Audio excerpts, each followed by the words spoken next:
Bonjour, j'espère que vous allez bien. Je commence une série de vidéos pour montrer quelques réparations simples à faire chez soi sur moto. En l'occurrence, ce sera sur cette moto-là. C'est un SV650 de chez Suzuki, un troisième génération. Donc la génération depuis 2016. Là, c'est un modèle 2019 avec les étriers de frein à 4 pistons. Et elle a un prix intéressant, voilà, elle rentrait dans le budget. C'est une des raisons pour lesquelles faire des réparations ça peut être intéressant. Quand on achète une moto récente, on peut avoir un prix un peu plus bas. Alors, une des questions à se poser, c'est est-ce qu'on pourra trouver des pièces?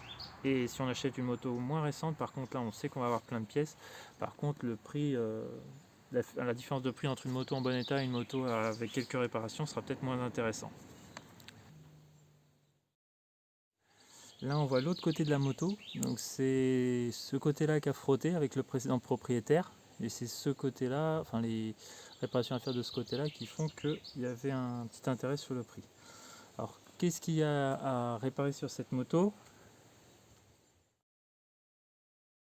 Bon, déjà réparé, on voit qu'il y a le réservoir.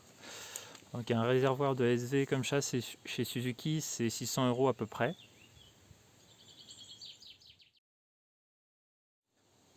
Une autre chose à changer, qui se voit pas beaucoup à l'œil nu, mais qui se ressent beaucoup quand on la conduit, c'est le guidon.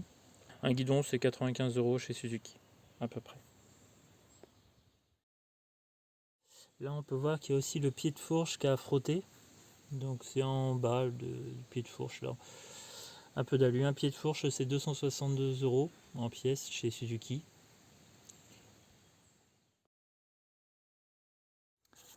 On voit aussi que le cache radiateur gauche a frotté. Donc là, c'est pas très joli. Par contre, c'est une pièce qui coûte que 13 € chez Suzuki. Donc autant les autres pièces, on va peut-être prendre de l'adaptable, autant celle-là, soit on va reprendre un cache chez Suzuki, soit peut-être prendre les caches qui existent sur les SV un peu plus carénés et un peu plus jolis. Une autre pièce qui a frotté à gauche, c'est la béquille. Donc on voit qu'il y a un peu d'érosion et de corrosion, donc, puisque la peinture est partie sur le bout de la béquille. Bon, après, c'est pas une pièce très importante à changer. Dans son état actuel, elle est encore très fonctionnelle. Une béquille, c'est 83 € chez Suzuki. Alors, il y a aussi la platine avant, pour le repose-pied conducteur qui a frotté. On voit qu'il y a une petite trace sur le sélecteur, et puis en fait la platine est tordue. On voit que le cale-pied gauche, il est un peu vers l'arrière, quoi. Donc une platine avant, c'est 108 € chez Suzuki. Donc l'autre platine à changer, c'est la platine arrière gauche, la platine pour le repose-pied passager.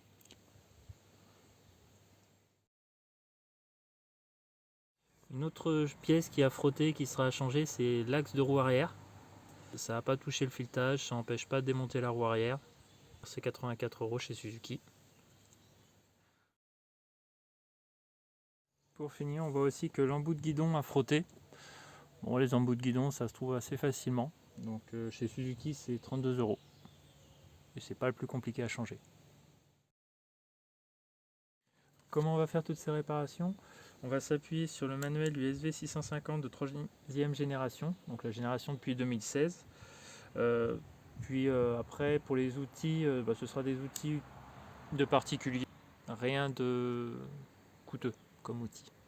Ça va être l'objectif des vidéos. Voilà, je vous dis à plus tard pour la deuxième vidéo. Ce sera sans doute, on va commencer par les platines.